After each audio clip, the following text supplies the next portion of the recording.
Charlie Villanueva sat down on the Ball podcast to talk about Bronny James, and during that conversation, he made a pretty direct claim. He said LeBron James had a major hand in the Lakers drafting his son, essentially that LeBron pushed the organization to make that pick. And he laid out exactly why he believes that. Let's get into it. Now, I'm not sure exactly when this clip was recorded. I hadn't come across it until recently.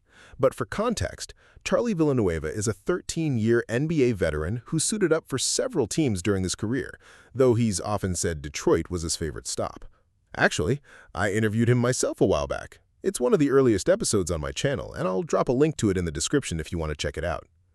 So on this podcast, Villanueva claims LeBron directly influenced, even pushed, the Lakers front office to select Bronny in the draft.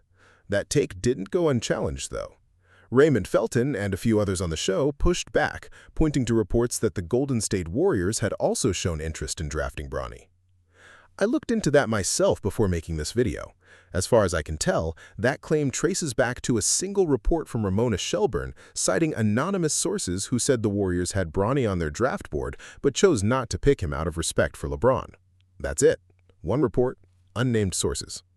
There's never been any on-record confirmation from the Warriors organization itself, not from the GM, the president, the head coach, or any player, that they were ever seriously considering drafting him. And here's the thing. This pattern isn't new. It's strikingly similar to what's happening right now with all the buzz about roughly 22 teams supposedly interested in trading for LeBron. When you trace those stories back, whether they're coming from ESPN, Shams Charania, Brian Windhorst, or others, the sourcing is almost always either anonymous or tied back to Rich Paul, LeBron's agent. Connect those dots, and it starts to look like a lot of these stories get strategically placed to shape a narrative, not necessarily because they're fact. So let's actually hear what Villanueva said, because beyond just claiming LeBron influenced the pick, he goes a step further, arguing that if the Lakers hadn't drafted Bronny, there's no chance any other team would have.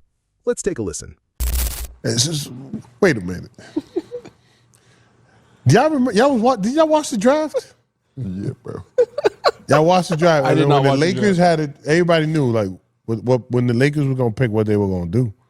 There was cameras already in the house. Viral Nueva is good. You know what I mean? There was camera in the house. What house? His house, wherever he was at, where Bronny was at. They were in dinner or something. Yeah. And they had cameras already. They was already ready for the shit.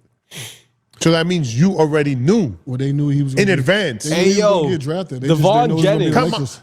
If you don't get drafted by the Lakers, you don't get drafted at all. Hey, Stevie, Devon Jennings, one of our chat got a good point. He didn't ask. He told them to draft They him. said Atlanta. Yeah, he wanted didn't him. ask. He told them. They That's, said a, Atlanta that's a wanted him good too. technicality. Huh? They said the Atlanta Hawks was thinking about getting him.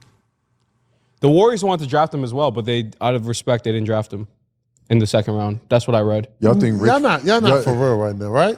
Hey, listen. Why am I not for I'm real? with you. Being dead ass. I'm That's what with they you. said. I was going off the reports I heard. I didn't say it was Look, true. it's what it What said. team The is Warriors and the Suns interested were going to draft him. on a kid that average 4 points a game, The chat's telling you right on now. 36% shooting, on 26% shooting from three, on 66% shooting from free throw, on a team that went 500. Charlie. What are we talking about? These are all facts that I just named. Charlie, dudes are getting 60 million averaging those numbers in the league. What are we talking about? In the league. Just saying. Cool. That's totally something different. Dudes are getting. Dudes I'm not dudes are averaging, somebody that's averaging dudes are 2, averaging 3, 6 4, points. 5 in Dudes are the averaging NBA 6 is points. different than doing it in college. I understand what you're saying. Can we just say- Because there's different. 1,000 million motherfuckers that do that in college. He took a pay cut to go to the NBA. The walk-on at UConn did that. And He took a pay cut. he to go should have to the got league. fucking drafted. You heard me? He took a pay cut to go to the league. All right, so looking at the clip again, this appears to have come out right after Bronny James was actually drafted. So this is an older story, but I wanted to dig into it myself. I researched it through Google, through Bing, through a few AI tools, including Grok and ChatGPT, and through another source I checked separately, and every single one gave me the same conclusion. Here's what I found. There is no official statement anywhere from the Warriors organization about Bronny James. Their official website never mentioned him in this context. General Manager Mike Dunleavy and owner Joe Lacob never commented on the report at the time either. The only source for the entire story was ESPN, specifically Ramona Shelburne, citing anonymous insiders. Now, it's an older story, I know, but I wanted to bring it up because it mirrors exactly what's happening with LeBron's free agency situation right now. Planted stories, anonymous sources, ESPN runs with it. And notably, ESPN also holds the rights to LeBron's documentary.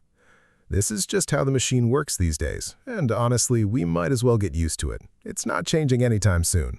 The only thing any of us can really do is what I'm doing right now. Dig into it, verify what's actually out there, and bring the facts to light instead of just consuming the entertainment version that networks like ESPN package for us.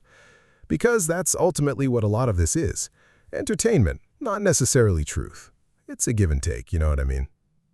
To be clear, I have no connections to LeBron. I have no connections to ESPN. I have no connections to Rich Paul or anyone like that. None of those ties exist for me. That's actually why I can call it how I see it. I've got nothing writing on it either way. Reporters, on the other hand, often just relay what they're told.